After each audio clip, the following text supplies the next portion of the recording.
Okay, so today I'm going to show you a little bit about Hackamores and what to look for if you're going to buy one or thinking about using one. So Hackamores traditionally were used in the vaquero tradition. Today, sometimes they're used exclusively that way as well. I use them a little bit in conjunction with a snaffle, same idea, trying to transition one from a snaffle to something with leverage or a signal type bit. It's not uncommon to see these used in all different types of disciplines. But today I'm just going to talk to you about a few that I have, when I use them, why I use them, and then also when you're at a tack store or somewhere like that and you're looking at Hackamores, deciding whether it's a good buy or not, or if you're going to shop online and try to figure out what's good for you, some things to look for. So this first one is kind of a combo. So this has a leather bar in it and then a braided rawhide noseband. And this one is pretty soft, and so this is usually one that I will use first. And in another video, we can talk about some of the horsemanship as to why it'd be better to have a softer one. In a summarized version, this is gonna be slower, less scary, less abrasive. Then I might move into something like this. Differences here are, number one, a diameter change. Usually when you start with a really big diameter, so the pounds per square inch when you're doing things is a little less. I kind of like to start with a full-on bluff like this, where the diameter isn't small, isn't big, it's really soft, and then I go to this. So I'm gonna move this a little bit so you can see the difference in softness, okay? So this one I believe is a 5/8, so it's not as big as they get, it's kind of in the middle. And so I'll go to this. I use this one the most. We'll just say that. I use this the longest when I'm going in between a snaffle and a hackamore. This is the hackamore I do it with, and I usually pair it with this rope, this horsehair Makati. We'll talk about that just in a second, why I would use one over the other. And then this one here is also a hackamore, but is usually referred to as a bosalita. And to be clear, this part, so the rawhide part, this is called the bosel. The entire operation together, so Makati, hanger, everything, that's the hackamore. So those are commonly used back and forth, but this is a bosalita, which is really small. And so this would be used at the very end of training, especially if you're going to use the 2-rein or something like that. It takes a long time to get horses to that point, or intense training. So I don't use this much just because I haven't been able to finish many horses. But when I do, this is a great tool to use. So when you're at a tack store or you're looking at Hackamores online or Bosels online, some tips and tricks and things to look for, I'm going to show you right now. So one would be the price.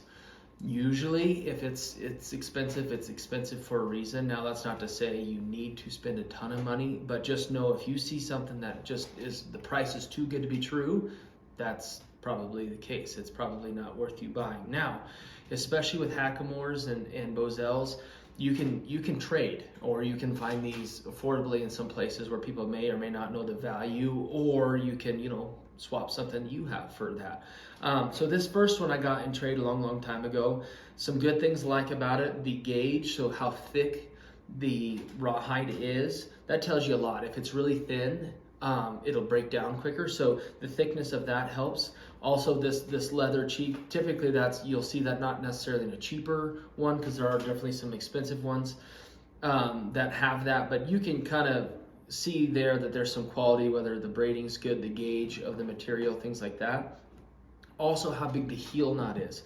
If you find one, everything looks pretty good and it has this tiny little heel knot, which is here, the heel knot should match weight-wise, usually with the noseband or the cheeks. It shouldn't look disproportionate. So this one here has the noseband is really finely braided, but intricate. It's not like it's really cheap. And then the bars are really coarse. And so this one, I mean, there's every variation on the planet, but when I saw this one, I knew that had some quality and some value. And then this little guy here, I don't even want to know what this probably cost. I got this as a gift, and so it's pretty nice. But when you're holding one, when you're looking at one, the first thing is to decide is it the right size. And so most of them are going to be between 10 inches and 12 inches. If you don't know the size of horse you're trying to match it to, try to stay between 11 and 12 inches. With your Makati, you can make up some of that difference, but if you have something that's super big and you're starting a lot of young horses, you're going to have a hard time getting that thing to fit. So when you're looking at them in the store, look at the overall appearance of them. Does it look like it's quality based on the gauge? And then this is called the wave test. I saw someone do this one time. no matter what stage they are in, the Hackamore or the Boselle needs to have a wave in it. So if it's really tight, really hard, or if the interior core is cable or something hard, it won't do this. This is the wave. You should be able to grab the heel nut, grab the noseband, and make this thing wave, okay? Even when you're trying to get pretty good pre-signal with one that's pretty still, this is forgiving and this is good. Horses do a lot better. So I'll just show you the wave on this. This has a little less wave, but definitely more, okay? So that would be something that obviously, if I wiggle it like that, it moves, but it's definitely harder than that little Bosalita. Watch the wave on this one. Maybe somewhere in the middle. So that's something, when, especially when you're handling one, pick it up, feel it, see what it feels like. So that's just a general overview when you're looking at them. Price, number one, that tells you a lot whether it's worth something or not. And then look at the weave, look at the braid, make sure that it looks like it's quality, that it's not falling apart, and then go ahead and do that wave test with a little bit of measuring too. And so you see in front of me these Macatis, and I'll just brush on this real quick.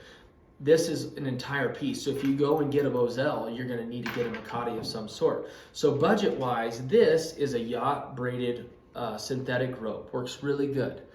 Not super expensive, and so you can find this at boat stores, some tack stores. Sometimes it's actually kind of hard to find, but you can get to it relatively cheaply. And so you just buy this in bulk and decide how long you want your Macati, and then you tie it. And that's a great one because it's pretty tough, weather resistant. Now this one here is a horsehair Macati. Now there's definitely huge differences in a well-built one and a not well-built one.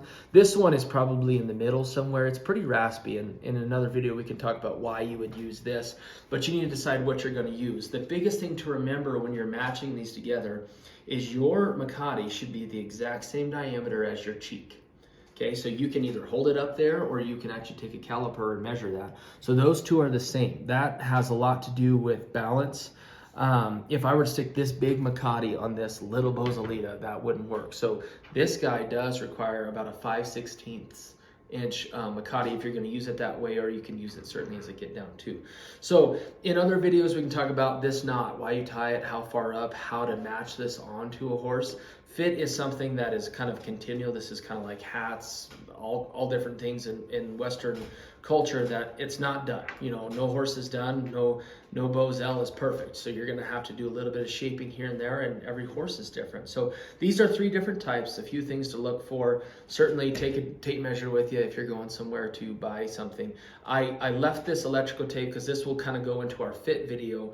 But if you buy a Hackamore and you see that, you know, the cheek is pretty rough, you can alter these. This isn't necessarily traditional, but you can use some things like electrical tape to maybe make a cheek softer. So if you're deciding on a Hackamore, the price is right, it looks nice, but you think, man, that cheek is pretty aggressive, just know you do have some options. So here are just 3 Boselles, but Hackamores in total, that I use and I have really good luck with, especially with younger horses. So this is just a small overview of that. If you want to see more videos like this explaining Boselles, Hackamores, knots, even just fit on horses, please like this video and subscribe to the Startup Cowboy channel. Thank you.